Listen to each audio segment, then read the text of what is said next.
Kia ora koutou whānau. Welcome back to another edition of Big Hero News. Kia ora, Chewy. How are you, love? Kia ora, Pat. I am doing okay. Yeah. I'm not waterlogged like a lot of Dunedin. Yeah. Although I heard rain on the roof just now, so that's good times. Did you get a cold chill? Did it send you into a panic? PTSD. No, I shouldn't make light of it. Like a lot of people down on the flat in Dunedin had a very tough end of the week. And certainly the news hammered that home. I was getting messages from friends from around the world going, "Bro, are you okay? Yeah. Me too. Fucking terrible." I'm lucky enough that I'm not in an area of Dunedin that is affected by that. But when I moved to Dunedin, I did live in that area, and I did deal with a flood, not quite to 2015? that same degree. No, it was after 2015. But this is why I'm fun at parties. When I was looking at a house in that area, I read that whole council report about what went wrong, where it floods, why it floods, all of that sort of stuff, and sort of took a gamble on buying a house in that area. Well, one of the ironies, there were a couple of times that we had shin deep water coming up, the toilet wouldn't flush and all of that sort of thing. So it can get pretty gnarly down that part of town.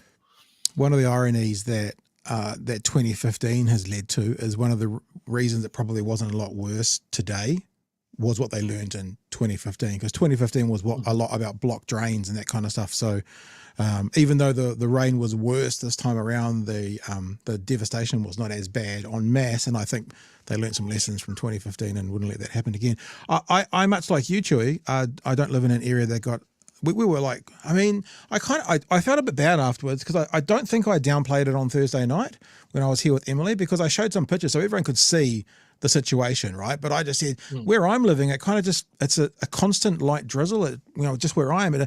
And then, and since then there's been 3 houses in my neighborhood that have been yellow stickered because, oh shit. Yeah. Even though we're not low lying, it's like the rain has soddened. I'll pick that word. Some sections and retaining walls have gone over. And of course that means the house behind them, there's a danger. And so I actually contacted the council today because they say 11 houses have been red stickered, but I want to know how many have been yellow stickered, because yellow stickered is not, you can't go back in. Yellow stickered is you can't stay here and you need to, stay elsewhere. But if you need to duck back in and get something, that's okay. And they haven't come back to me, but I'm assuming there's dozens. If I can see almost, well, not quite 3 of them from my house, I'm imagining there's quite a lot out there that have been yellow stickered, which is like a warning there could be some danger here type vibe. So I think the really telling thing for me is, and look, everybody loves hating on the council for being dumb and that sort of thing. But look, there's one thing that I can tell you about the Dunedin City Council is, as an organisation, they 100% learned a lot of lessons from that 2015 flood. They've learned that you need evacuation centres. You need to have sandbagging crews ready to help the community. You need people going door to door in that sort of area. And they've had practice runs, and this was a real, like, we're doing it. They were evacuating people at 10:30 in the evening and into the very early morning. And as much as I have criticisms of our mayor for going on Radio New Zealand and the news media and downplaying what was happening and just really saying, oh, we're tough people and all of this sort of stuff, and we can't do anything about rain from the sky, he was out there filling sandbags at 2:00 in the morning. So it's a mixed bag. So we're actually going to talk a bit about this tonight because Lux was in Dunedin today. That's probably when it started raining again, was when he was in Dunedin. They probably, that cloud that hangs over him everywhere he walks sort of thing. That's probably the situation. So we are going to talk a bit about that tonight. We're also going to have a look at, some of you have probably seen it, but Elon Musk at the MAGA rally. Oh my God. This man. King of cringe. And then also Nicole McKee has been fact-checked on Q&A a couple of weeks after she was on. So we're going We're going to have a squiz at that as well. Before we get into it, Bomber's about to come on and say good day to us and tell us all about something big happening on his show tomorrow night. But just before we get to Bomber, let's just do this. Ryzen says, saw Joker 2 over the weekend and the reviews are right. It's so bad. So I saw The Wild Robot a second time today to wash the taste out of my subconscious. Thank you for the super chat. Wooming, normally slightly late, so here is an extra on-time fee. Okay, $2. Thank you, Wooming. We've got Frosty saying he's choosing to pay an on-time fee. Thank you for that. And Kiwi Bird paying an I'm too early for the show's fee. All right. And finally, this Frosty fee again. Structure is getting out of control. I love it is actually. Oh, that's disappeared. Where did that go? There it goes. Frosty again. Did you see the beautiful Dunedin Select Committee submission? I haven't seen it yet. Yes, but it's on my I will calendar get that ready for when we're talking about it. It is amazing. And lastly, before we get into the show, late fee, kia ora, we'll just say kia ora whānau. Late fee's pretty, it's only 6 minutes past, man. It's not really late. What would late be? 20 past? Anyway. So lots going on tonight. We had a meetup on Saturday with a whole bunch of you beautiful patrons. Lovely to see you all. It was a great amount of fun. And I finally saw Inception this weekend. Is that the right movie? I'd never seen it before. Inception's one with old mate, 50-year-old who only goes out with people 25 and younger. What's his name? You know, Titanic. That one. Who's he? Leonardo DiCaprio. Is that Inception? Because I get Inception and Interstellar mixed up all the time. I've seen Interstellar, but I think I saw Inception on the weekend for the first time. Yeah, I loved Inception. Yeah. I thought it was really good. Yeah. And I was going to do a poll, but I didn't get around to it. At the very end, when he spins the top, I believe he is back in the real world. He's not in the dream world there. That's what I believe. What do you think, Joey? Because he saw the kid's face. So that's what I think. Did he? Yeah, he did. He saw their faces. Yep. Did he yep. know? Yeah, shut up, Dick. All right, let's get into the important stuff. Martin Bomber Bradbury, he does this little show on Tuesday night. It's called The Working Group. It's like the encore for Duncan Garner's new show, apparently. And Bomber's here to join us to tell us about something going on tomorrow night. Kia ora, Bomber. Sorry, I shouldn't come to you mid-laugh. Hey, man. Kia ora, comrades. How are you? Yeah, we're okay. It's interesting times down here for a lot of people, but we're good. So what's up? What's going on? What are we talking about? You're here for an ad read. Tomorrow night, it's the iwi versus Peewee treaty debate. Seymour up against iwi CEO Helmut Modlik. Helmut said, I will debate you anytime, anywhere, any place about the treaty, David. And David went, okay, the working group. And so tomorrow night, a crazy amalgamation of media outlets, Rover, Māori TV, New Zealand Herald, the Radio New Zealand, Wātea Radio, all taking the feed live. So we are expecting an enormous amount of people who are going to tune in for this very wild treaty debate we've got planned 8 p.m. tomorrow night. I heard a comment from a very grumpy sack of melting pancake batter, who works on a show on the platform, going, well, I don't know why Seymour won't come on here and debate it. Why did he pick you guys? What's it all about for the working group in this debate? I think the working group manages to sort of hit in the high podcast charts all on its own independence. And I think that David thought if he did it on a platform like the working group, then maybe it was a way to have the debate in a format that might benefit him. But from what I've seen, Māoridom en masse are turning up to this debate to watch it. So it will be interesting to see what the outcome is. Talk to us about, everyone kind of knows Seymour and what he's all about, but his opponent in this debate. What do we know about him? Tell the whānau about him that don't know too much about him. He's the iwi CEO, Helmut, down in Wellington. He has been a real vocal voice in terms of wanting the debate. I mean, one of these crazy ideas that gets put out is, oh, nobody wants to have this debate. Māoridom have been waiting, 200 years for this debate? They're quite like, when are we going to get to this bloody debate? So he's part of that group. He's wanting to engage and have a good faith debate with David. And I salute him for having the courage to want to step up and actually engage. The Greens have decided, I think, reasons I can understand, that they don't want to debate Seymour at all for the next 6 months over the treaty principles referendum bill. And I can understand the reasons why they would argue, or why they would think that deplatforming and not engaging is the best way forward. But if you look at David Seymour and ACT, they've gone from 0.7% in the polls to 8%. And that's happened by us, I think, on the left handing him culture war ammunition that he shot back at us. Yeah. And I think that we should engage and we should enter debate because our actual argument's better. And I think that sometimes on the left, we've been so reliant on cancel culture or deplatforming that we've actually lost and forgotten the art of persuasion. I mean, this is crucial in America right now. The ability to be able to reach across the divide and bring people to your side.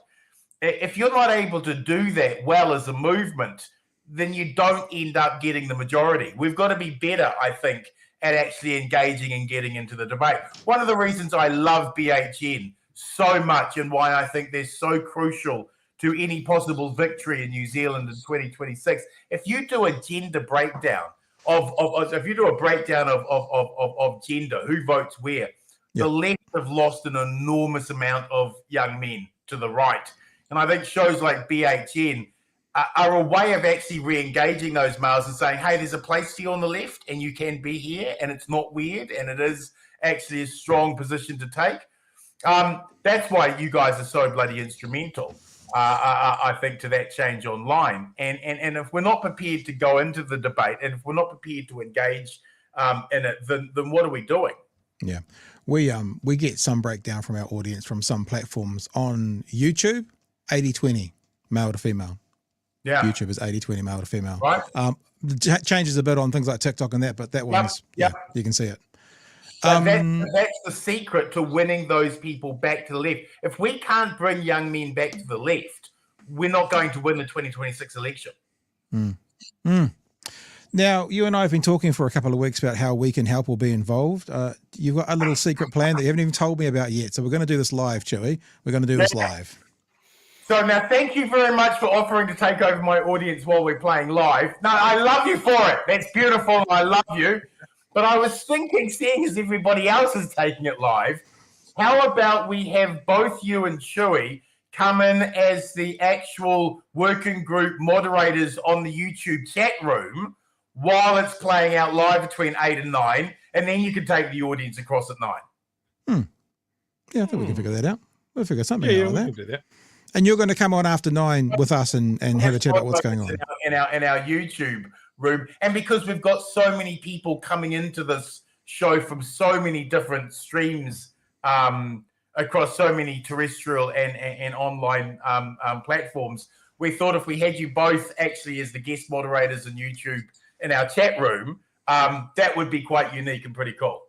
Yeah. Well, let's try and get that done. We'll figure that out. I'm sure we can get it sorted. I'll send you guys the email contacts tomorrow. Cool. Other than that, just so you know, Kiwi Bird stocked up on the popcorn for tomorrow. We've got Peter who wants to know, like, more of a logistical for this debate. Are you actually moderating? Is that your role in this debate for tomorrow night? So what we've agreed to is David and Helmut will have a 3-minute opening address about what the treaty means to them and how they view it in the 21st century. And then we're going to go into a constant round-robin panel debate where I will be asking questions directly of Helmut, David, and Damien on the treaty. And it's going to be kind of all of the intellectual worth, I suppose, of a 3-man tag team cage match, death match. And let's see who gets out alive. I'm excited to see how it goes down. But I will be very, very, very... I mean, when we say the word moderator and neutral host, those really aren't going to apply to tomorrow night's show. I'm going to be the least neutral host in Christendom. And if you've got a problem about that, you can write to the Broadcasting Standards Authority. I'm not going to be hidden in my left-wing agenda on this. I'm bringing my left-wing agenda all the way up because I think that David Seymour is fundamentally, philosophically wrong, and I'm going to tell him to his face that he's wrong, and I'm going to tell Damien that all the right-wing apologist bullshit is also wrong. But I'm going to be very upfront about that, so everyone's going to be very clear. I don't agree with these buggers. Let's get it on. And because I'm Pākehā, I get to change the rules whenever I like. It's me, and then I can get really grumpy when people call me racist. But that's just who I am. Chewie, do you want to add anything before we move on from Marty and get on with the show?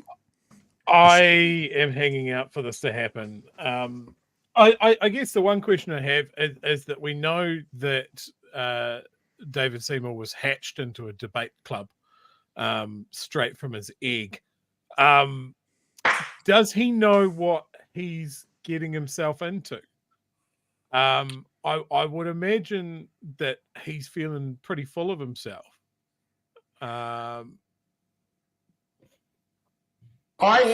been interviewing David now for 4 years, right back in the very early embryonic stages of the working group. I've known him for a long time.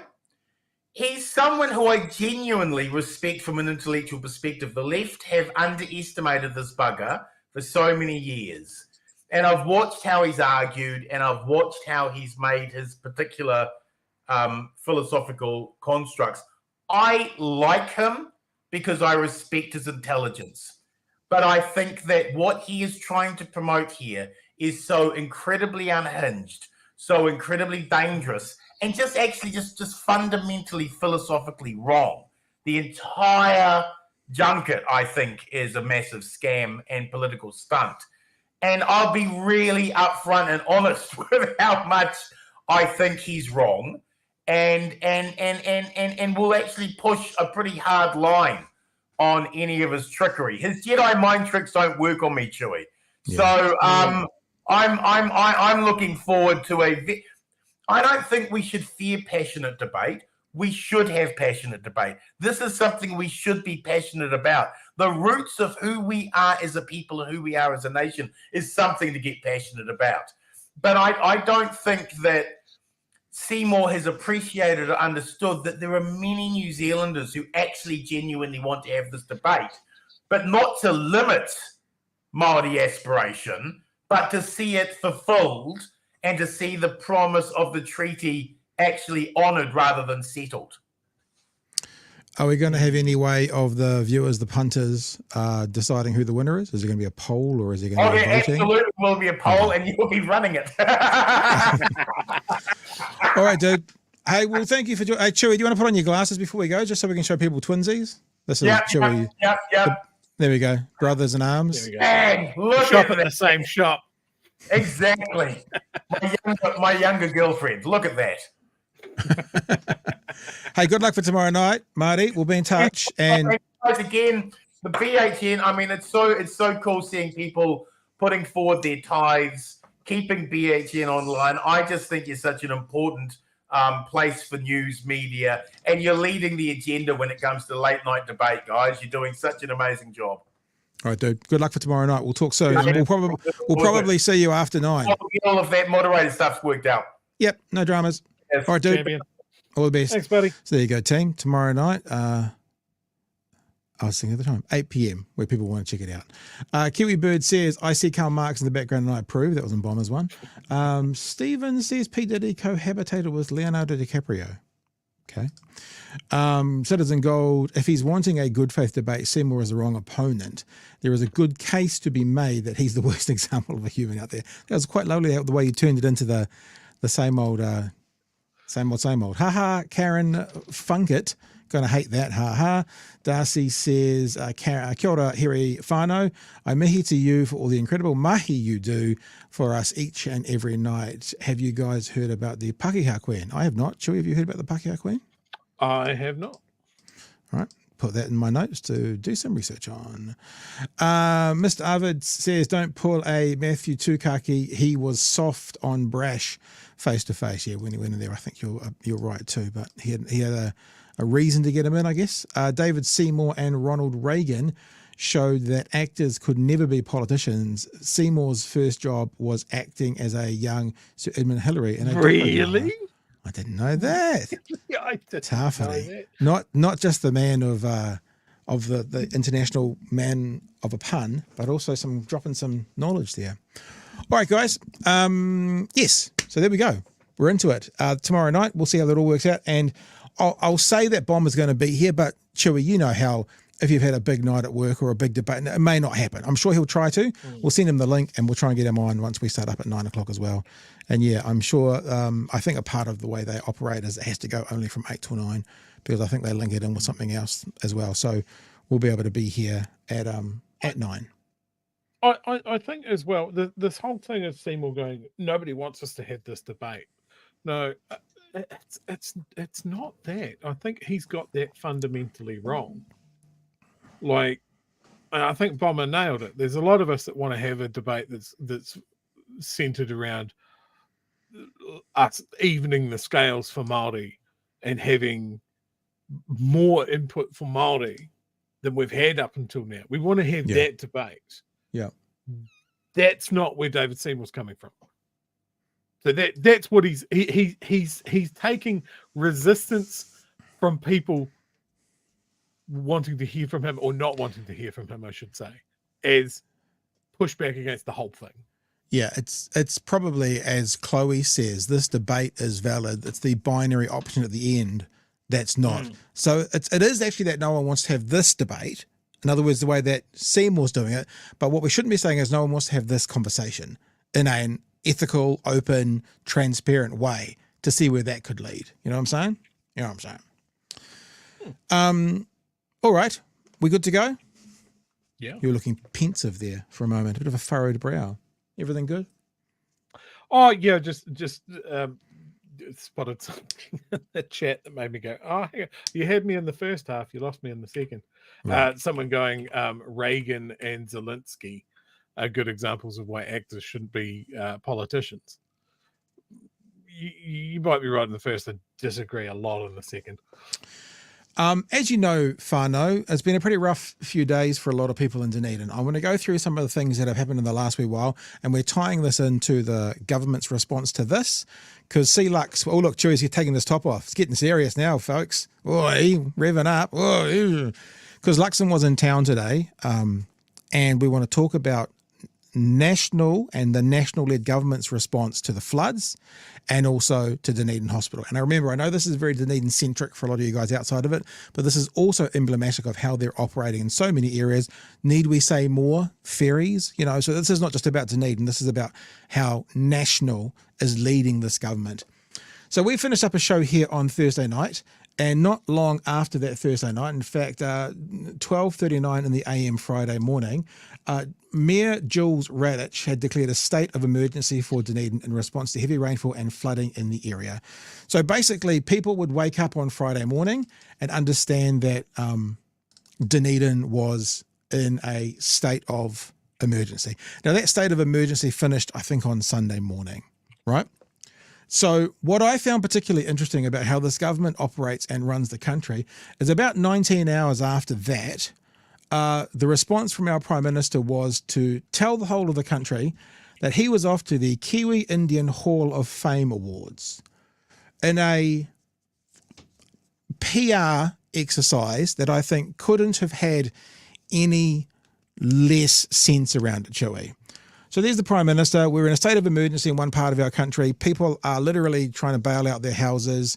And one of the responses from this Prime Minister on this day was to, for some reason, stand like that, but to escalate and echo to the nation that that's what was on his mind whilst Dunedin was going through what it was going through. We're going to watch a clip at the moment when Mark Mitchell states in this clip, quote, "That's why we always turn up early." Mark Mitchell's going to say that in a clip we're about to see from the stand-up. That's why we always turn up early. Well, on Friday, when the state of emergency was declared, the Prime Minister was at a gala dinner that evening. He didn't turn up. In fact, he turned up about 24 hours after the state of emergency finished. Let me play you this very short clip. It's only a minute long, and this is the Prime Minister being asked about something that was mooted by the council here. The council here mooted the idea we need a plan for the flooded, the areas of Dunedin that flood. We think the plan is to buy these houses out. Now, this is not based on this weekend's events. This is based on 2015's events and beyond. And last year, this government said, nah, not going to do that. We're not going to buy out those we're not going to buy out those houses. And then we've got another flood. One of the difficulties is, I should have said last year, I think it was put in last year, it was decided this year. One of the difficulties is, of course, these guys didn't even know about that. And of course, if it's a difficult question, Luxon tends to run away and hand it off to Mark Mitchell. Listen out for that word, that sentence. We always turn up early, he's going to say. Prime Minister, why did your government reject Dunedin City Council's proposal for funding to buy out homes in low-lying areas, in areas that have flooded here in South Dunedin? I'll let Mark talk to that with respect to impacted properties and where we're working our way through that. Yeah, so to my knowledge, we haven't had any requests at all in terms of dealing with those issues. Because we're not talking about this weekend. 11 properties that have been red stickered, primarily because of the slips. So it's not safe for people to be in them. Obviously, the council now will be doing work around whether or not there can be mitigation done to allow those people to return. But look, the reason why we're here and we always turn up early is because we want to partner with local government to make sure that people are looked after. Sorry, to clarify. Did you get that? Did you hear it, folks? Why we always turn up early? Should we play it again? But look, the reason why we're here and we always turn up early is because we want to partner with... I'll just say again. State of emergency, Luxon Gala. 24 hours after the state of emergency was finished, Luxon turns up to Dunedin for his photo op. With local government to make sure that people are looked after. Sorry, to clarify, this was before this flooding. Since the 2015 floods, last year Dunedin City Council put a proposal to government that this year was rejected, asking for money to buy out houses in low-lying areas. I'd have to go back and check on the detail on that. So, Chewy, last year the DCC said, as part of our plan, part of our climate mitigation plan, part of the issues we have is we need to, these houses that are flood prone, we need to buy those up and central government needs to be involved. Central government said no, those houses are flooded again this time around. That's my first part of the conversation around flooding, Chewy. You're welcome to jump in now. Yeah, so I want to link this back to something that they've been very keen to buzzword the shit out of when we talk about climate change, and that's climate mitigation. Yeah. Like we can't stop the climate from changing. We have to adapt. Now, for a lot of places around New Zealand, and you can look at Auckland, you can look at the East Coast, or all the places that were afflicted when that cyclone came through. Lots of people have built homes in stupid places. South Dunedin down here is built on an old tidal mud flat. There's houses that are built in valleys over old streams and all of that sort of stuff. And water will always remember where it used to be. Tough. Yeah. That's where your house is. So when we're talking about something like climate mitigation, what you are talking about is buying people's homes and giving them money to go and get a home somewhere else out of a danger zone. Here in Dunedin, South Dunedin is an incredibly dense housing area, and it's mainly older or poorer people. Certainly poorer. So that's why I was able to afford a house down there. So this is the sort of thing that this government that it seems real keen on climate mitigation should be well across. Yep. Well across. There's examples that's been talked about up in Auckland for houses that flooded very badly when their storm came through. And I also want to talking about Auckland's example, right? That wasn't this government at the wheel at that time. That was Labour. And you can go and look for yourself at the difference in reaction between these two governments. You can look at their crisis response. Look how different it is. When people say it doesn't matter who I vote for, they're all the fucking same. The proof is in the pudding here. Yeah. Luxon went to a gala. Okay, we're not privy to the discussions that may have happened between central government and local government. What do you need? Do you need us to come down? That sort of thing. But the optics, Yeah. putting on your suit and going to a gala event while Dunedin buckles down and wonder what the morning's going to bring, Luxon hasn't got the political instincts. It's tone deaf. He never has. He Yeah. never has. And when the chance comes to show us what he's made of, he does. Nice tux, bro.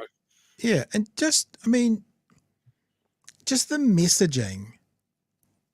I read it again. We always turn up early. No, you don't. And 24 hours after the state of emergency has finished, do you remember there was the floods in Auckland and he was out there helping in the middle of the night? Great, Luxon, because you know why? That was just down the road. I realised the other day, someone said to me, do you know there is one minister in this government from the South Island? There is one. What does that tell us about the South Island and this government? Yeah, exactly. One minister. And to move on to somewhat of the next subject, the tone deaf thing, right? Not really talking about this time, but it leads into the conversation around Dunedin Hospital. Of the tone deafness of the Prime Minister standing in a private hospital while talking about and having an interview about Dunedin Hospital, Dunedin's public hospital, and how the funding was going to be lowered. We're not going to necessarily get into this right now, but I know you mentioned that to me as well, Chewy. Standing in a private hospital in the private health sector, doing a stand-up with the press about cutting funding for a public hospital, Chewy. Tone deaf? I've got quite a bit on this, but you can get in there first. You look like you're chomping. Oh, look, absolutely. When I saw that story at the end of last week, that he was talking about Dunedin Hospital, he's finally talking about the massive protests that we had here at Dunedin about Luxon going back on the words that he said all the way back 2 months ago about us getting the full noise hospital, and even further back from that, there was an election promise and all of that sort of stuff, that he would dare speak about it while he's opening a new wing in a private hospital. Yeah. We have spoken about this before. Luxon has a terrible sense for optics. He has a terrible sense for political capital. And more to the point, he's either surrounded by people that don't see it as well and don't go, hey, boss, maybe we should do this media stand-up, I don't know, in the car park of the Burger King outside. Yeah. They either don't see it either, or he doesn't listen to them. Either way, it's not good. Or there is a third option, is that they see it, but they don't say anything to him because he's the boss. He may have surrounded himself with yes men.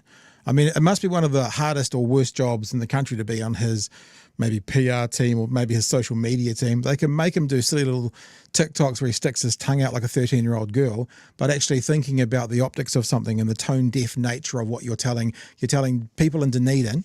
And if we're talking about ferries, people in the whole country, it'd be like going to a private yacht boat seller and talking about how we're going to not fund the ferries as much as we would. I mean, that'd be tone deaf. It's the same thing. It's the same thing. The other part of this is this weekend there's been a flurry of articles about, hey, maybe we need to do public-private partnerships with healthcare. Hey, maybe we let the private sector do this, that, and the other thing. Maybe we just don't have the money to do this. Maybe the government's not the best people to do health. It's been a flurry of it. Yeah. Yeah, I saw Mountain Tui on various platforms mentioned this. Shane Reddy's up to his eyeballs in his own private healthcare. Right. The Health New Zealand Commissioner, Levy, has written many, many articles on how they should privatise healthcare. Christopher Luxon, as of 2 weeks ago, now has $500,000 of liquid assets because he sold those houses. Yep. Is he waiting for a new investment opportunity? Well, and just remember, the reason he was able to do that with those houses is they changed the bright line test from whatever it was, 10 years to 4 years. So if you haven't seen the appearance of a conflict of interest before, or a conflict of interest that is the leader of a party changing a law that then enables you months later to get $500,000 tax-free. I mean, how can that be anything but? How can that be anything but? But let's not move too much away from hospitals, because we're still here. Yeah. So I mean, this is the whole thing. Is that it is optics. It is that 1-2 punch from central government for Dunedin. Fuck you, you're not getting a hospital. And yeah, we don't know what your council's asked for. It's in a pile of papers somewhere. None of us have read it. But they declined it. Yeah, didn't read it, but declined it. I'm the Prime Minister. The buck stops with me. I don't know what the fuck you're talking about. Mark, do you know? I don't know either. There is, I had a cheese roll down. It's great. It's just you make the comparison. There's been this mentioned in the chat. Chewy, would you rather have the PM turn up and take away from the response? No, because that's not the question. Like I said, we've got examples of crisis management from previous governments, not even the last government, from other governments, of leaders turning up. Like when Chippy turned up in Auckland when they had the cyclone. Yeah. Do you know what this is, though? Sorry, I'm interrupting. But I can tell you what this is. I know exactly where this question's come from. It's come from someone following American politics. Because what's just happened with the hurricane in America is that there was a lot of people criticizing Biden and Kamala Harris for not turning up, but they got told to stay away because it's a different vibe. Secret Service comes in. It actually makes a drain on local police officers. And that's where this is coming from, because the PM doesn't turn up and take away from the response in New Zealand. The PM turns up and actually adds to the focus on the thing. We're not America. You don't all of a sudden have to lose half your police force because the Prime Minister's turning up. I guarantee you this question here below us right now has come from someone who's heard this conversation about the right blaming Kamala Harris and Biden for not turning up, and then Biden and Kamala Harris explaining, and also all the governors and sheriffs saying they said they'd come when we were ready. That's where this conversation's come from. And you know why? Because who's ever heard this question ever before and when there's been a New Zealand emergency? Never once. But it's just happened 2 weeks ago in America.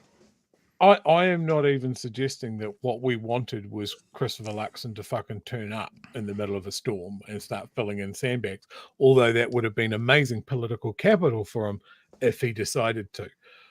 My point here is that post of his could have been, I'm keeping a really close eye on what's going on down in Dunedin. Seems to be a really concerning situation, and whatever local government needs from central government, we're here. Not we're off to the ball. You know, yeah. It's that tonal shift. And the point that I want to make from that is Christopher Luxon is bad at this. He is bad at being a politician. He is bad at seeing when there is an opportunity for political capital. There is an opportunity to be seen as a true leader. And every time he gets one of those opportunities, he misses it and flubs it super, super hard. I appreciate that might be hard to hear. Maybe you voted for him. But let's be honest, there's a better way that he could have done this. Very, very few people voted for Christopher Luxon. If anything, they voted against Labour. But let me just say, you've just reminded me of something. I've got something to show you before. I'll do it at the end of this bit now. And if you don't laugh, I'm never going to do another show again. And it's to do with Christopher Luxon. So we'll get to it as long as I can open up my messages. Right, let's just keep going because this is about the actual Dunedin hospital as well. So this is from the stand-up. I'm not going to the TVNZ or the Stuff News stories. I'm showing you footage from the stand-up because it wasn't all shown. The hospital protesters were out in force today, and they were wanting Mr. Luxon to keep their promise. Now, I'm getting really frustrated with mainstream media, and I'll explain why in a minute. So this is the Prime Minister now speaking to media in Dunedin about the protesters, basically turning up and say, what are you doing with our hospital? We want our hospital. With some protesters at the airport and other places around town today, what do you say to them and what do you make of their, obviously they're calling for something to be done in regards to keeping promise of building the hospital as is. Yeah. What have you taken from that? Look, I fully understand the frustration. It's also frustrating for a government that's been in power for 10 months inheriting this mess as well. But we are going to build a great hospital here in Dunedin, but it's going to be at 1.9 billion, not approaching 3 billion. And as a result, that's the work that will go on from here. This is a project that started at 1.2, went to 1.6. We've put another 300 million in to bring it up to 1.9. We're not building the most expensive hospital in the Southern Hemisphere at 3 billion New Zealand dollars. And we're going to build a great hospital for $2 billion. So there's an urgent review, as you understand, with a couple of options that are going to be considered. And the reason is it's important that we do deliver within our budgets. We've had a series and inherited a series of cost creeps and scope creeps, whether it's been on ferries, whether it's been on school buildings, and now we see in hospitals as well. And we want to be able to do that because we also have other regional hospitals. We have regional hospitals across the country of smaller scope and scale that actually rely on that infrastructure money, whether you're in Whangarei or Palmerston North or Nelson or Tauranga for that matter. Okay, so I want to address quite a few things in this conversation, right? The first is, when your number one priority is budget above all else, you're going to build a shit product. Because when he says we don't need $3 billion, it was like there are 500 health experts that have said this is what you need. If it adds up to $3 billion, then that's actually exactly what's needed to build that hospital. So coming out of the back, I mean, yes, budget has to be a part of it. But when budget is number one, you're always going to lose. You're always going to lose when building infrastructure. Here's the second thing, and I'm ropeable with the mainstream media. I've said this before, and when I say this, it's not like I'm not going, oh, poor us. It's actually you guys get the access, and you fucking watch, I know, and you don't do your jobs. Okay, Mr. Luxon, we are not going to build the most expensive hospital in the Southern Hemisphere for $3 billion. One Google search, one fucking Google search. Adelaide's Women's and Children's Hospital, New Zealand, $3.5 billion. Like, I stopped investigating because, Luxon, we're not going to build the Southern Hemisphere's most expensive hospital at $3 billion. One Google search finds another hospital, unless Adelaide's no longer in the Southern Hemisphere, that costs more. Have we heard anyone with access go, excuse me, Mr. Luxon, that's bullshit? Can we address the you've got something brown on your chin because you're talking shit. We can see it. It's on your chin. No one.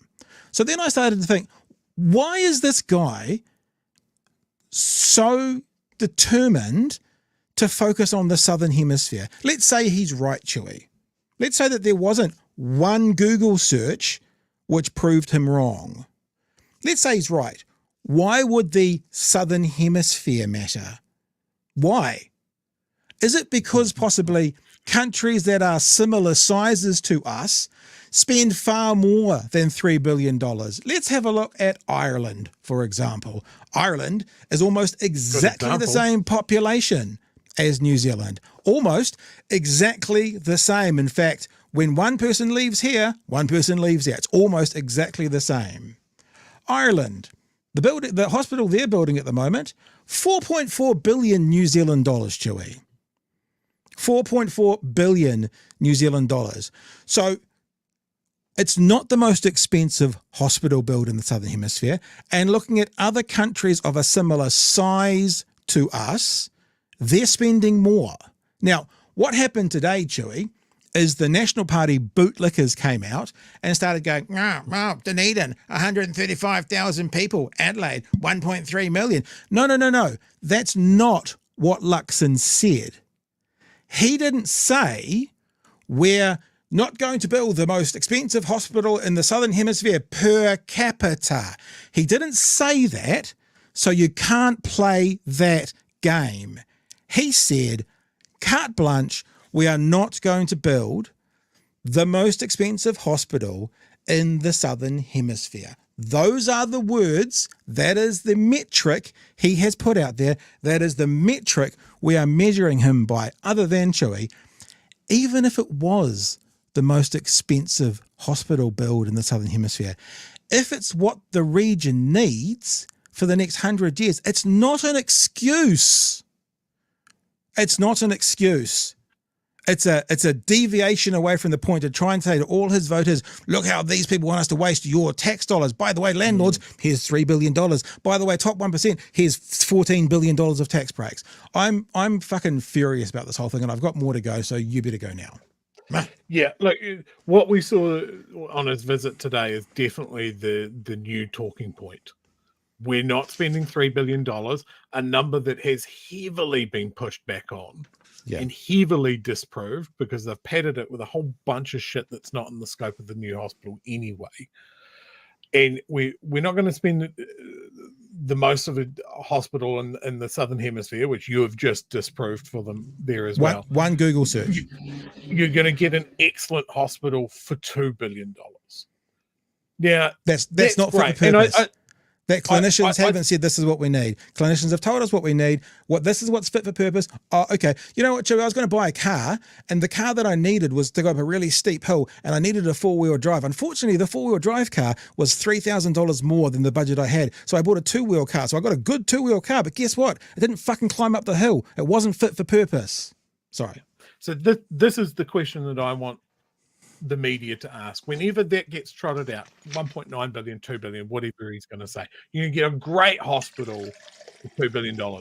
I want to know, is it going to have more beds than we have now? Is it going to have more operating theaters than we have now? Is it going to have the scanners that we were promised? Is it going to be built all at once? Or is this going to be a phased development which will only push up the price? Yep. These are the details we need to know. Is this still going to be a premier teaching hospital to train potentially generations of future doctors? Is this a hospital that is going to be able to service the lower half of the South Island, or in an emergency, the entirety of the South Island? Is that the planning that we're doing? Or are we just looking at the checkbook and going, fuck, we've already borrowed for landlords. We don't want to dip into the kitty again. This is a manufactured crisis because these guys want to privatize by bit by bit. They're not going to do it all at once. They're just going to open the door a little bit. Open the door a little bit. These guys have a conflict of interest. They are heavily compromised when it comes to this because of the things that... Oh my gosh, Chewie just got Thanos'd away. What on earth happened there? Unless I've been Thanos'd away. Oh, here he comes. Was it Thanos? It's Thanos. Yeah, they're heavily compromised. They're invested in the thing that they are supposed to be doing. They do not have us in mind. They have their portfolios and they have their legacies in mind.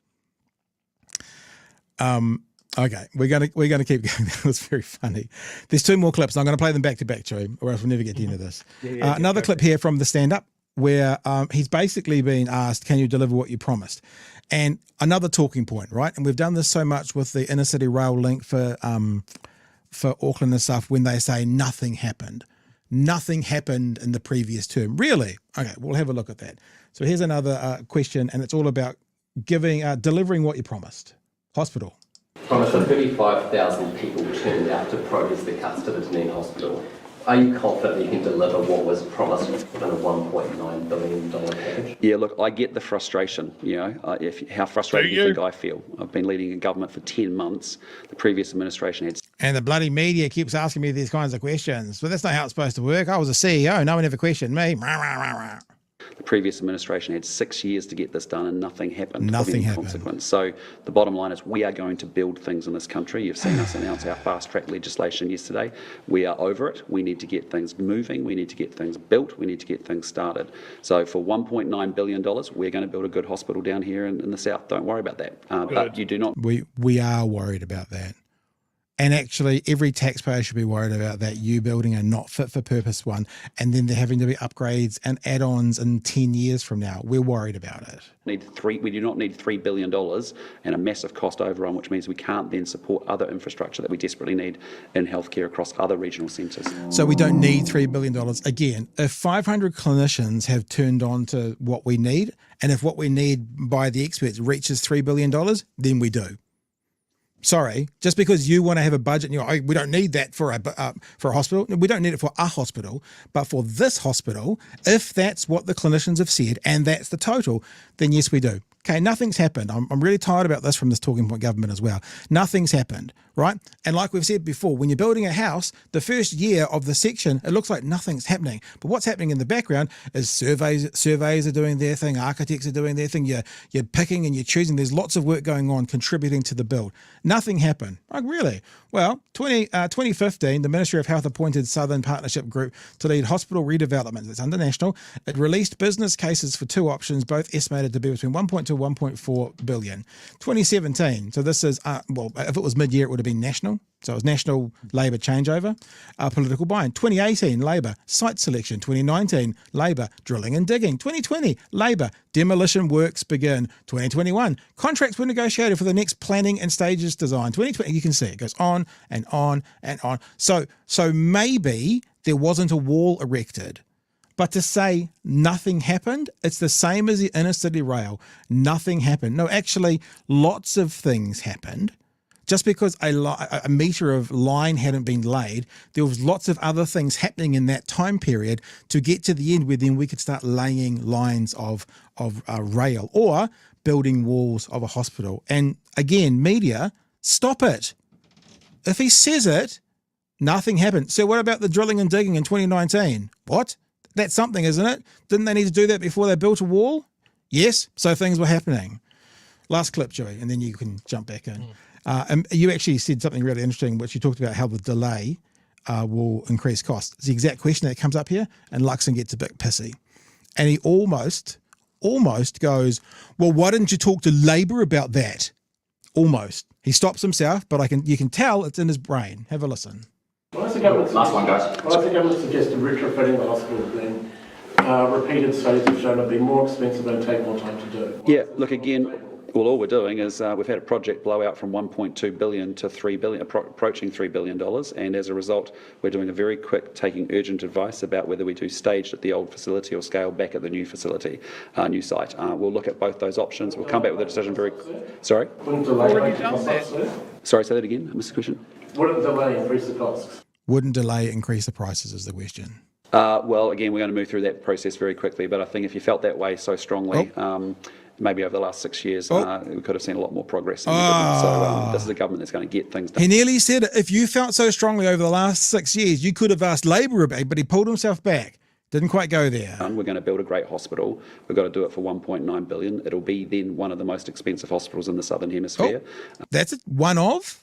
Oh, okay. What? Did he get a word in his ear between the two? I don't think so. But we're determined to build a good hospital here, period. But we have to do it within the budget. We cannot be in the situation that we've inherited where we have a $600 million project for ferries that blows out to $3 billion. We have 450 school buildings and projects that end up being underfunded by billions of dollars. We have a hospital here that's blowing out to approaching $3 billion. We'll get it right sized. We'll get it sorted. We'll get good value, and we'll make sure we build a good hospital. So there you go. Luxon gets a bit pissy about the delaying of costs, but he's completely right. Do you think if we went back to Hyundai today and said, can we have those boats again, it'd be the same price? Of course not. Of course it would not be the same price. There you go, Joey. I rest my case. Your chance to chew it up now. I saw the figure bandied around that the report that these guys have commissioned cost the taxpayer over $3,500 per page. Like all of this stuff has costs, and this is one of the things. Like this is why projects always get scaled down, right? They come through. What do you need? Cool. Where are we going to do it?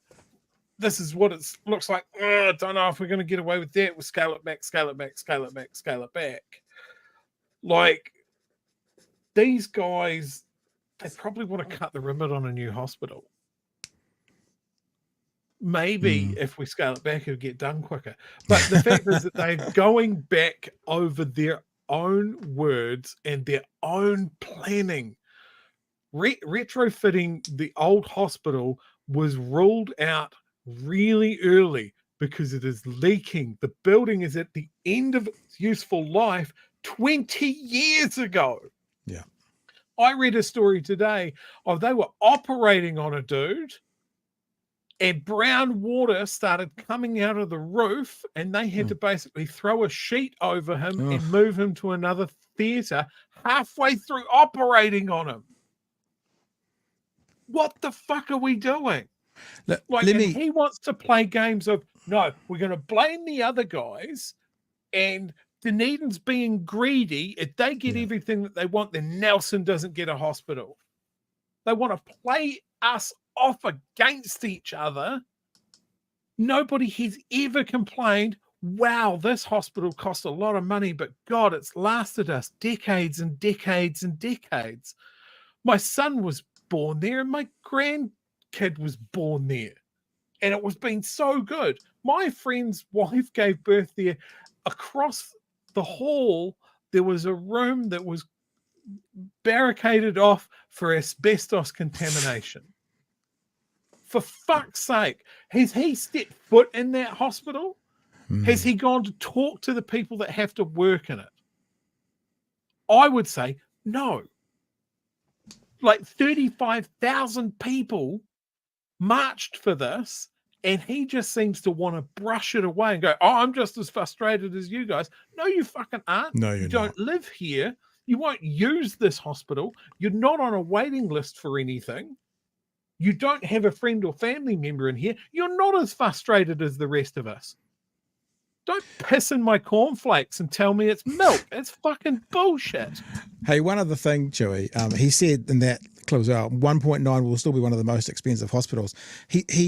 I've done the research today, right? And like I said, I stopped once the first result I found deflated his most expensive. But I did notice and quickly read through one. There's currently 9 billion being spent in South Africa on, I think it's 5 hospitals. It's like a conglomeration of 5 different hospitals, 9 billion. And I mean, I know that doesn't average 1.9 billion per, but they're putting $9 billion into multiple hospitals as we speak because they needed to be upgraded. So, he hasn't done the numbers. He doesn't know. What do you think provides more to the people of this country?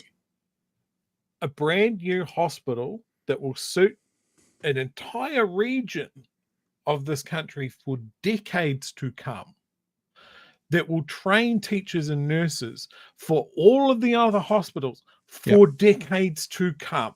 Yep. Or we can pad landlords' profit and loss statements. Because that was good enough to borrow billions of dollars for. So that's not something that had to be downscaled. That was an election promise. And they can't go back on their promises. The hospital as planned was an election promise. And they have gone back on that, but they didn't go back on tax cuts for landlords. We'll keep banging this fucking drum until everybody loses their fucking mind, because it is the most direct A to B comparison that anybody can make here. Why did we borrow money to give it to landlords as a tax cut? Why? What did that produce for this country?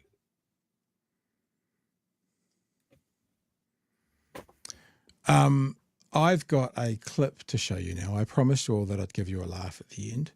I'm just looking to see if I can maximize it. So, because it's in my inbox for this show's inbox, and I'm just trying to maximize it to see if I can, because it is fucking hilarious. Holly, who is someone who watches, is doing some academic work, and Holly is using some academic work. I guess I can just show it. Maybe what I'll do is I'll do this. If I put that over there, just trying to hide sort of other people's details. Just give me a second. If I just do that and that, actually that pretty much does it. I've just dragged them off the screen so you can't see them. She's doing some academic work. Will that work? Let's have a look. I can't now see my panel. Where is it? There it is. Okay, that will work. So off to the left there is all the other people's details in. Yes. Oh, you've seen it. You've seen it? Yeah. So Holly is doing I some saw that. academic work, in case you can't quite hear what she's saying. And part of her academic work is using an app. So it's an automated feature to do screen grabs of some of the things that she's studying. Holly, one of the things she's using as a part of her research, I don't see how, can you see how to maximize this? I can't see it. I'm double clicking on it and doing all sorts of crazy stuff. Anyway, one of Holly's things she's doing is looking at TikToks from Christopher Luxon as part of it. And this is what she sent me with what happened when she used this automated service. So I'm using this referencing software For an essay that I'm going to be doing. And I did ask if I could use this. I'm going to be using Christopher Luxon's TikTok account as like the subject, the focus of this essay. Sucker for punishment. But I just created a reference for one of his TikTok things, and what this referencing software does is it creates a snapshot.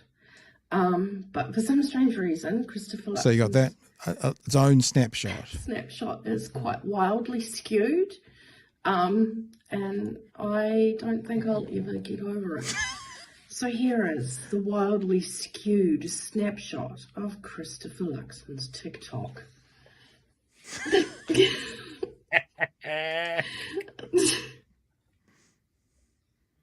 This is forehead wrinkles. Oh, that's frightening. More forehead.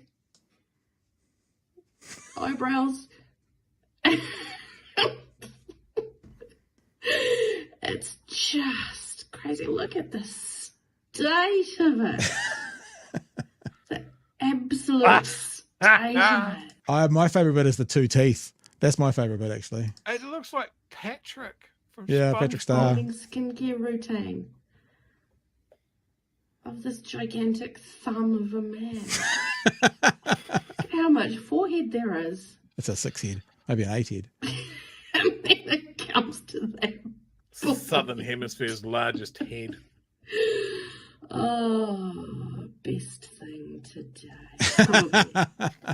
Thank you, Holly. Yes, we agree with you. And that was hilarious. And sorry for my boomer moment there, not being able to figure out how to get it on the screen properly. But there you go. Very, very funny. Okay. Everyone's now back in the room, and you're back in the room. Let's have a look if some chats have come in, because we should do this. For giving Martin a smile too big for his face. Okay, thank you for your super chat, Justin. When Seymour says no one wants the debate, he is referring to himself. Everyone wants to see Seymour get crushed. The thing about this debate as well, in general, it is really easy to drive massive trucks through Seymour's arguments. So I don't know why he'd want the debate, but maybe he's a glutton. Maybe Atlas wants him to do it. Random, thank you for the super chat. Pigeon shit has more substance than Seymour. Says it's like it says what it is on the lid, on the tin. David Seymour is a direct descendant of the great Ngāpuhi chief Hongi Hika. Hika was a person with heaps of mana and was incredibly influential. Brian says Luxon, 2 sandbags in 1, handy. Bill says no room on the spreadsheet. Developer mates are more important. I guess that's working out the prices. Angie says I'm always late. Just got here. What's the hap? Nothing. We've just been waiting for you, Angie. We haven't done anything yet. It's in the ballot. It says Luxon has 1 minister in cabinet, Matt Ducey, 3 ministers outside of cabinet, Penny Simmons, Nicola Griggs, Mark Patterson from the South Island. Yeah, outside, not in cabinet. Luxon makes Jake the Muss look compassionate, says Random again. Peter says book recommendation, The Shock Doctrine by Naomi Klein. And Tafari says more healthcare privatisation shifts high-risk patients to insurers, raising costs as premiums soar. Private health systems collapse as seen in Chile. There we go. That one. I just lost what I was doing there for a second. I had a little senior moment, Chewy. Okay. Now, before we move away from the health thing, I just want to highlight something here that, like, the Dunedin situation is just one of the things that is happening with our health service at the moment, and people are noticing, and people are terrified of the thought of privatization, like what's happened to public health overseas, taking hold here. There is a nationwide day of protest planned for the 23rd of October. That's Facebook on Facebook. Save Health NZ. Pop along to there and see what's happening in your area, and if there's that's a Wednesday from the look of things. If it's a Wednesday, most of them are happening around lunchtime as well. And look, if he's not going to pay attention to 35,000 people marching in Dunedin, maybe you'll pay attention to more people marching right throughout the country. 100,000 in Auckland. Look, if you guys can't, if Dunedin beats any of you bigger centres out 1-1, then you should be embarrassed. You should be ashamed of yourself if you're not at least 35,000 bigger centres. Yeah. So this is basically, this protest has congealed from a whole bunch of different groups going, we're going to do something. And it's all coming under the same umbrella, which is how it should be. So check out that on Facebook, Save Health NZ, and come along if you can. All right. Now, I want to talk about this Nicole McKee situation.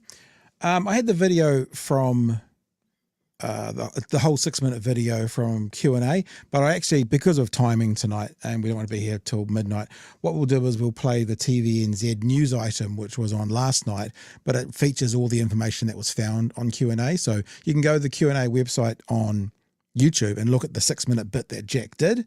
This is the news story from the information that TVNZ got when they needed to fact check Nicole McKee. Labor says Associate Justice Minister Nicole McKee should be stripped of the firearms portfolio after documents obtained by One News have called into question the official... So those documents are the ones that Jack did a 6-minute bit on Q&A to correct some of the things that she had said. ...advice she provided about a legal loophole used by the Christchurch terrorist. 2 years before the attack, McKee was appointed by the government to directly give guidance about changes to gun laws. Now, for the first time, we've obtained that official advice. Here's Q&A's Jack Tame. 2 years before the Christchurch attack, a select committee warned the government about a loophole that would allow anyone with a basic gun licence to build what was supposed to be a highly restricted assault rifle. When the report was released, Nicole McKee was appointed by the government to directly advise the then Police Minister, Paula Bennett, about the Select Committee's recommendations. So you say that when you lobbied the Minister at the time, that you argued to close that loophole? Definitely. In her August interview with Q&A, McKee was emphatic she used that unique opportunity, directly advising Paula Bennett to close the loophole by restricting the sale of high-capacity magazines. And it's really disappointing, Jack, that we didn't have the opportunity to be able to seal that loophole up. Well, you between did. 2017 and 2019. Right? Well, that's not me, though, Jack. I wasn't a minister at the time. You advised the Minister, though, and right? I advised the Minister that she should absolutely make sure that large-capacity magazines are put on a licence, on an endorsed licence. But Q&A has obtained McKee's official advice from the time, and in a 4,000-word document, there is no mention of the loophole or restrictions on high-capacity magazines. Look, I think more and more we're seeing that she's driven by her links to the gun lobby. In a statement, Nicole McKee said, "I'm certain this issue was raised with then Police Minister Paula Bennett at the time." Sorry, let's just think about that. I'm certain. That to me sounds a bit like, oh, sorry I didn't turn up to the barbecue, Chewy. I'm certain I sent you a text message telling you I was busy. I'm certain I did that. You know, that doesn't engender me with a bunch of confidence. I'm certain the issue was raised. Maybe. Probably not. It's laughable that's her defense. Oh, I definitely closed it. Definitely told Paula that we should close it. No official record. Never happened. Okay. Yeah, we believe a firearms lobbyist will come in and make it difficult to sell firearms. I'm pretty sure. No. I don't know if it says in this article or I saw it elsewhere. I'm pretty sure that they then asked the then Police Minister, and she had no recollection of it being told to her. With then Police Minister Paula Bennett at the time of the inquiry. I recall raising it at every possible opportunity. But Paula... Just not in any official capacity. I raised it at every possible opportunity, just never in writing. Writing. Never did that. Opportunity. But Paula Bennett says she doesn't recall the loophole or restrictions on high-capacity magazines ever being raised in her conversations with Nicole McKee. It's weird. And the subject isn't mentioned in Paula Bennett's written notes from the time. As a minister... Okay, we can't skip over that. Paula Bennett has written notes from the time. So when they're having meetings, it becomes an official record. Ministers will keep track of what's being talked about. So in those records, remember, Nicole McKee was like, oh, I brought that up quite a lot, Look, I recall raising it at every possible opportunity. So Paula Bennett says she doesn't remember her saying it. And then Paula Bennett looked through her notes and it wasn't recorded in any of her notes that was said. But, who are we going to believe, Chewy? The former gun lobbyist or Paula Bennett? Paula Benefit? I don't know. Let's get to the end of the story. I don't like either of As a those minister, choices. Nicole McKee is now heading up the government's gun law reform. More and more I'm saying the Prime Minister needs to step up and say, actually, we think there needs some distance. You can have input, but Mark Mitchell, you need to have more control over this issue. The second stage of the coronial inquest into March 15th begins this week. Jack Tame, One News. So there was also a story out today, which I haven't got to cover off on tonight, but there is, and the police themselves are saying there's this new recommendation as to how ammo is going to be kept on firearms, on, where you go and shoot your guns, on the ranges. And there's been a change made there, and police come out going, this is going to put bullets into the hands of gangs. And of course, the government's going, no, it's not. No, it won't. Even Luxon in that stand-up at Dunedin said, it's just a minor kind of administrative change. And the police are going, this is going to put more bullets into gangs' hands. Who do we go with then? The guys who are going to be facing those bullets on the front line, the police, or the Prime Minister who, through his ministers, seems to be neck deep in anything yay for guns and yay for tobacco and yay for landlords. I heard someone calling her the Minister of Pew Pew today, which I thought was quite a cool way of describing McKee. The Minister of Pew Pew. I saw in the chat Machine Gun McKee. There we go. So there you go, Chewy. That's the shortened version of it, just due to time. But Pants on Fire, something about that to do with her interview with Jack Tame? She's a goddamn liar. That's what that is. And this is, what, not even a week. We had a different lobbyist in a different government position also fucking lying. It's don't let lobbyists become politicians. And the flip side of that, don't let politicians become lobbyists. Let's just strangle that pipeline right now. Thank you for your chats. Anything that we want to get to? Oh, this is everything. Everyone, most people in the chat seem to trust Nicole McKee. Chat's been on fire tonight. Just kidding. We're going to go to one last story of the day, and that is to do with the American election. Donald Trump and Elon Musk.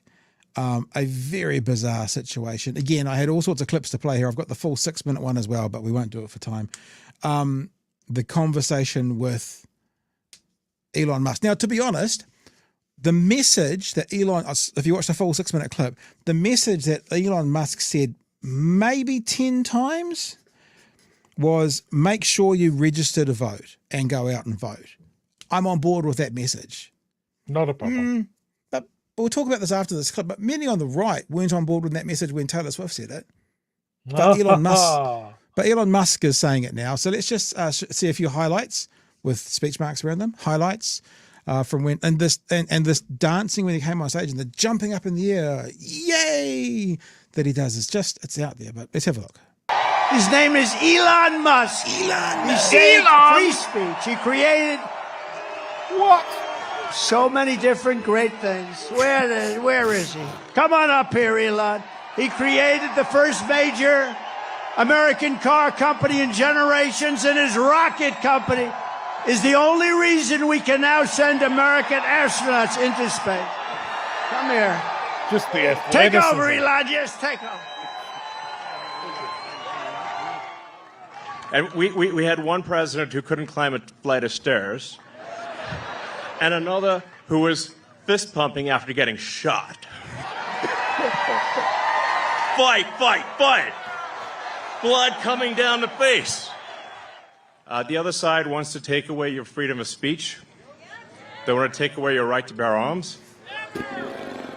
They want to. Said no Democrat ever anywhere. They want to take away your right to vote effectively. Said no Democrat ever anywhere. We will reach Mars before the end of my term. Elon promised me he was going to do that. I don't know. Can you do that? Stand up. Can we do that? He wants to reach. No, he told me that we're going to win, and he's going to reach Mars by the end of our term, which is a big thing. Before China. I'm happy to place any amount of money with any person that, should Donald Trump get elected, which is a possibility, it's margin of error at the moment, in the next 4.5 years, there will not be men on Mars. I'm prepared to take any wager from any person on that. Before anybody, right? And my money's on that guy right there. Fight, fight, fight. Vote, vote, vote. Thank you. So it didn't show it in that clip very well, but honestly, if you go look at the 6-minute clip, probably 6, 7, 8 times, get out and register. You must vote. Get out and register. You must vote. Get out and register. You must vote. Now, this clip is actually 4 years old, but there was a very similar response this time around when Taylor Swift told her fans to get out and vote. And what did the right media say about that, Chewy? Let's have a bit of a listen. The Biden campaign apparently tries to come up with some way to get Taylor Swift's endorsement. Taylor Swift is smarter than many give her credit for, and my money is that she's probably going to shut up about politics, and I think that's the best thing we can ask for. He can't name a Taylor Swift song. Taylor Swift can't name a Biden policy. This relationship was engineered in a lab. A single post of hers led to 35,000 new registrants. That's a whopping amount of power. That's arguably more power than the president. It is so scary. There was a recent poll. 1/5 of Taylor Swift fans said they would back whichever candidate that she endorsed. Can we acknowledge what a catastrophic disaster this presidency has been, that they're banking on Taylor Swift saving the day? I don't know if getting Taylor Swift involved, can she get the black vote too? Or are you going to go get Beyonce to do that? I mean, how much are we going to divide the public? So don't get involved. Don't get involved in politics. We don't want to see you there. So is the Biden. Don't get involved in politics. We don't want to see you there. So Elon, Fox News are saying, don't get involved in politics. We don't want to see you there. Or maybe they do, because it's on their side, Chewy. It's really worth a watch of that 6-minute clip if you want to see Elon Musk. Just honestly, looking unhinged. Looking unhinged is the only way to say it. Any thoughts? Just looking up on the actual practicality of landing someone on Mars in Trump's presidency. One-way trip to Mars probably take about 9 months, and you can't just fire a rocket in the vague direction of Mars and hope to succeed. You've got to look for a launch window where the orbital mechanics match up, and that doesn't happen like on your timetable. That has to be so. It's bullshit. It's never going to happen. He doesn't. None of it is true. None of what happened on that stage was true. Not a single bit of it. Mr. Arvids makes a very good point. Remember, it wasn't Musk saying that there'd be someone on Mars. It was Trump. But if Musk did say it, Mr. Arvids reminded us he's been also saying that we'd be having full self-driving cars 2 years away for the last 10 years. So for the last 10 years, he's been saying that's 2 years away. So yeah, man on Mars within 4.5 years? Doubt it. I'll take that bet. 2 years ago, Elon said that for Twitter to be the bastion of free speech, I'm paraphrasing here, but he was basically saying that he had to be politically neutral, and that meant pissing off people on the far right and the far left equally. That didn't long and last, now this year he has thrown in, he's all in on Trump, which is amazing. I think that the reason for that is he is financially fucked, or his companies are, and he needs a president in his pocket to help bail him out and keep competitors out of the US. Well, he's not financially fucked himself, obviously, because if everything fell over for him tomorrow and he went from having $100 billion, he'd end up with $10 billion. Now, compared to $100 billion, that's fucked. But what you're saying is, when these men get to this kind of stature financially, the only thing is left is being admired and looked up to. And if his companies fail, it'll be far worse for him to have his companies fail than the loss of 50, 60, 70, 80, 90 billion dollars. To be able to be a loser, to have lost a business, for it to have failed, would be far worse. Depends on whether the Saudis call in their debts. Remember, he didn't buy Twitter with his own money, did he? So something's a bit fucky about one of the largest oil-producing countries on the planet giving one of the most successful electric car manufacturers a whole bunch of money to personally buy Twitter to fuck with. Just speaking of, It's a little bit weird. Did you see the new BYD Ute? Yes, it's hideous. You don't like it? How come? It is. Because it's doing that same thing that all American trucks do, where it's just 90-degree angles at the front. So you can just hit children and not really know. I mean, look, there needs to be more electric service vehicles like utes. There needs to be more electric four-wheel drives and vans and that sort of things for the tradies. But just on looks, BYD one, it's not a look at that square. All the aerodynamics of a thrown brick. Yeah, but do you know what? Have you seen the Hilux also EV? hideous. The Hilux EV looks like it's come from 1983. Like, honestly, it does. This is the thing. Now, this is not talking about what we're talking about, but this is the thing that makes me sad about what am I doing? I'm trying to find my thing. The thing that makes me sad, because I don't know how you feel about the Cybertruck, but I think it's the most disgusting, hideous piece of trash the automotive industry's ever put out there. It's terrible. But if you actually go in and have a look at Tesla truck concepts, what it could have been, right? Check these out. What about that for a Tesla truck? I don't care for it. Well, compared to what it is there now. Thing. It's that 90-degree front end on it. On any of these new trucks. Compared to what it is now, mate, I'd have that in a heartbeat over what it is now. Have you also seen in China the Tesla truck knockoff?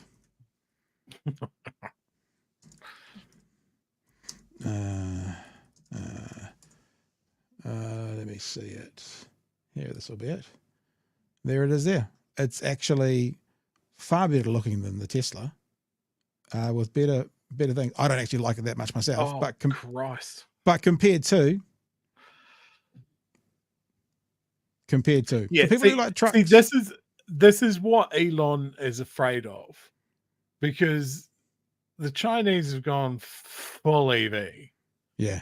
And this is why Trump is, he hates China anyway, but when he's talking about 200% tariffs on Chinese EVs and their software and that sort of thing, that benefits Elon first and foremost. I think it's hideous. It's going to be a Land Rover Defender that's EV. That's what I want. But that's the squarest car in the world. What are you talking about? It's a different type of square, Pat. You don't understand. I think that compared to the Cybertruck, all of those look better. I agree with you. They're not the best looking trucks, but they look better than the Cybertruck. Right. J Max got the pronunciation for you there, bro. China. All right, team. So apparently we will be around tomorrow night at 8 o'clock. I think, Chewy. I think we've been invited to be around. I can see I've already received an email to talk about moderation. And then obviously at 9 o'clock. Now, look, I'll be really frank with you. Tomorrow, I know the people are talking about it today because it's the 7th, but tomorrow is the 1-year anniversary of Hamas going into to the music festival. So I really want to be doing some conversations on that as well. But we do have Bombers show that we're following up. So a lot of it's going to be based around that. So we'll see how it all pans out. I've already been talking to Marilyn Gaston today about coming on from Alternative Jewish Voices. So we'll see how it all pans out. But it seems that if you're around at 8 o'clock and you want to check out, what's going on with Bomber, then you should come and check it out, and then come over here at 9 o'clock and we'll do some debriefs, and we will do some conversations about what's going on, and Bomber will probably join us from his side of things, and we'll see how it all pans out. Anything else, Joey? Yeah, I'm very. I wanted to do a bigger story on this, but I've got a big mouth, so it didn't happen. But I do want to link back to, we were talking about how the government gave us 4 days to submit on the offshore mining. Obviously, with huge potential to just worsen our climate situation on a weekend where the government has finally had to admit that there is no way of meeting our climate targets unless we buy them from offshore. One submitter did the best thing possible, and I urge you to go and look for the submission. It is on YouTube. I'm not going to play the video now, but he made his submission knee deep in the floodwaters of South Dunedin, saying, if we do this, this is going to happen more often. And then he finished his interview by playing a reggae song that just said that politicians are always fucking around and not thinking of us. It is amazing. I think the spin-off has the video.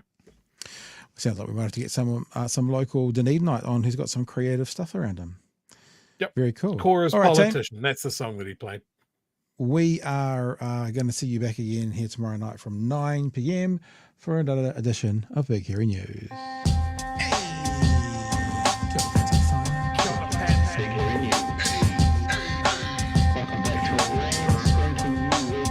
Help us settle a debate, whether it be thoughtful or funny, even if we're all creatures of hate. It's a fine line that we're walking together. For better, push aside the temptation to berate. Let's take a note of the corners we stand in. As many points as the hairs on my chinny chin chin. When the news that we're watching is hairy, knowing all the things that we need to be wary of. Like the rich have the hand out for rewards, while the many have to work out what they can afford. And the rest of us ain't paying attention, or maybe have questions we're too worried to mention. Other media is still dwelling on trivial facts, vetting peas from the rice and the mice from the rats, and picking and choosing a warpath to run, linking ourselves with the hill to die on. It's gotta come down to a welcoming vibe, with an A and a self and a higher in mind. All have a lean either this way or that, and will be analyzed by what Chewy and Pat. With the evil in the world trying to mess with your head, and you're sitting on the couch, you're thinking chivalry's dead. Each night, 2 nights, they're gonna sing you to bed. It's Big Hairy News. All right, guys, thanks for being with us tonight. Happy to get some of that information out to you about the hospitals and stuff. We need to keep spreading that far and wide, so feel free to pass it around. There'll be clips and stuff coming out tomorrow night. But that's it for me, Joey. And that's it from me, Pat.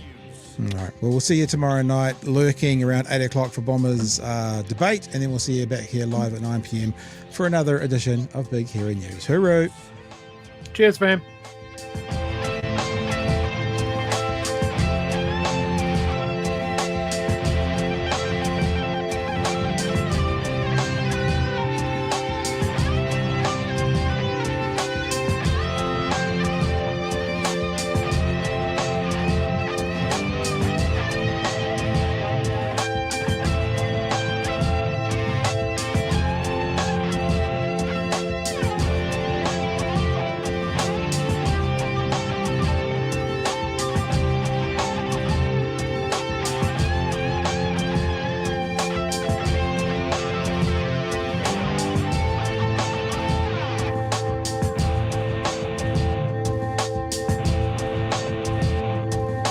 Dog.